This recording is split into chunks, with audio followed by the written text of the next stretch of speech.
On the left, starving amoeba pulse chemical signals to form a migrating slug.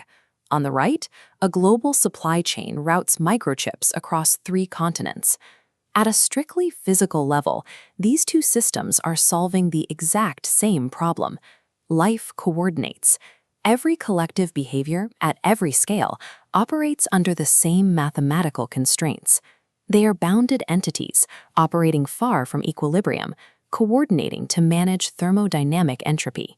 In complex systems theory, this type of organized relation is called a psi-bond, a systemic biological node.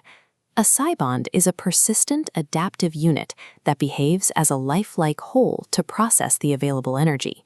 To qualify as a true psi-bond, an entity has to cross 4 structural thresholds. It must persist across time.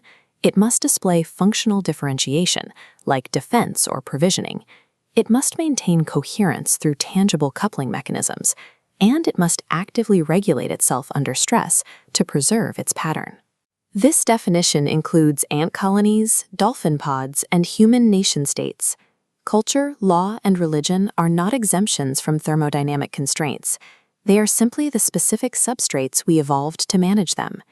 If human societies are scaled-up biological symbionts, we can measure them using the exact same variables used to track cellular aggregates.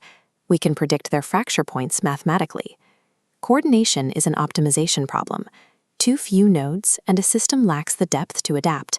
Too many, and the cost of linking them collapses the group.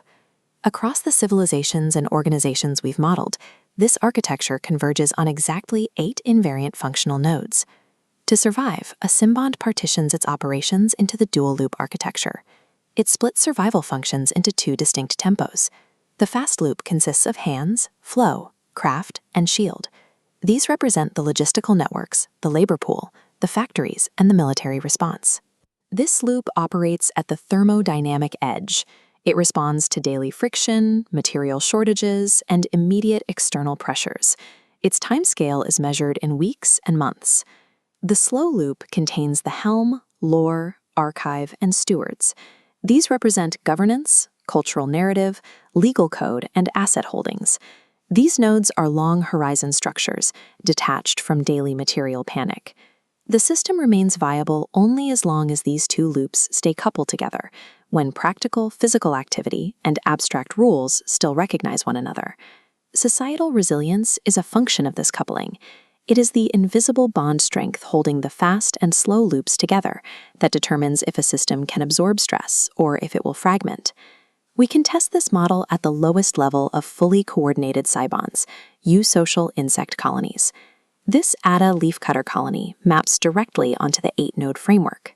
The soldiers function as the shield node, while foragers operate as the hands node. Millions of individuals maintain fungal gardens and manage waste without central direction, but their abstraction score is 0. The system coordinates entirely through indexical chemical signals and pheromone trails. We can predict when this system will fracture by tracking the viability signal. This is a measurement of the colony's capacity, its available energy, minus its entropy load, or stress. This chart maps a colony during a drought. As available energy drops and metabolic stress climbs, the gap turns negative and the colony fails. The communication lines snap, algebraic connectivity collapses, and the collective fragments. Systemic death begins the moment communication channels sever.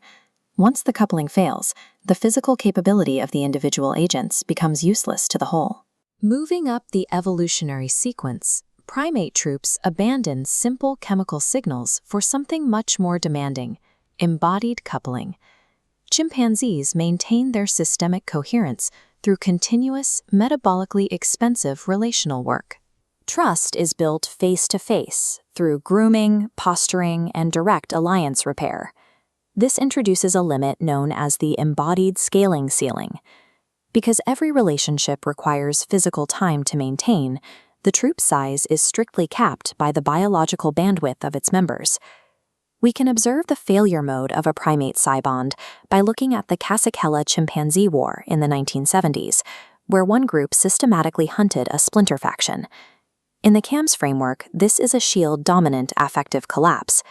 Internal stress exceeded the troop's capacity for embodied repair, forcing the system to discharge tension through lethal outward aggression. Biology imposes a speed limit on trust.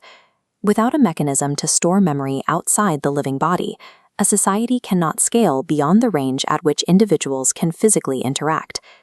We see the first step past this limit in the ocean. Cetaceans use long-range acoustic memory to maintain coordination across time and distance. Long after they leave each other's physical sight, early human civilizations shattered the primate scaling ceiling. They did this without breaking the laws of thermodynamics. They discovered a way to satisfy them using symbolic compression. By activating the archive and lore nodes of the slow loop, humans learned to outsource trust from the physical body into shared representations. Looking at the ruins of the Roman Forum, you are seeing externalized institutional memory. Written laws and minted currencies replaced physical grooming to maintain coherence. Meaning itself became the physical coupling mechanism. A legal contract or a shared narrative allowed a Cybon to coordinate action across centuries among millions of strangers. Modern civilization is a primate troop that learned to outsource its grooming to institutions. It unlocked infinite scale, but it introduced a new vulnerability. The vulnerability of massive human Cybons is the widening gap between the institutional slow loop and the material fast loop. This is temporal torsion, or the scissors effect. It occurs when slow loop structures, like governance and financial assets, detach from the physical constraints of the labor and logistics networks. We can quantify this using blind scoring ensembles, where multiple AIs independently evaluate institutional health. In the United States, between 2000 and 2026, the aggregate bond strength, the mathematical measure of institutional coordination, softened from 4.24 down to 4.06. When internal coupling erodes, a thermodynamic relief valve triggers. Instead of adapting its slow institutions, the system buys time by shunting its unresolved entropy outward. This is kinetic export, or the Orca strategy. The Cybond intensifies its shield node, using proxy wars and coercive projection to vent internal pressure. Geopolitical aggression in this phase is rarely an act of strategic genius. It is a thermodynamic spasm. The society can no longer process its own internal stress, so it exports the chaos. This leads to the ultimate conclusion of the model, the Kuramoto Bridge. Each glowing dot represents a citizen or institution.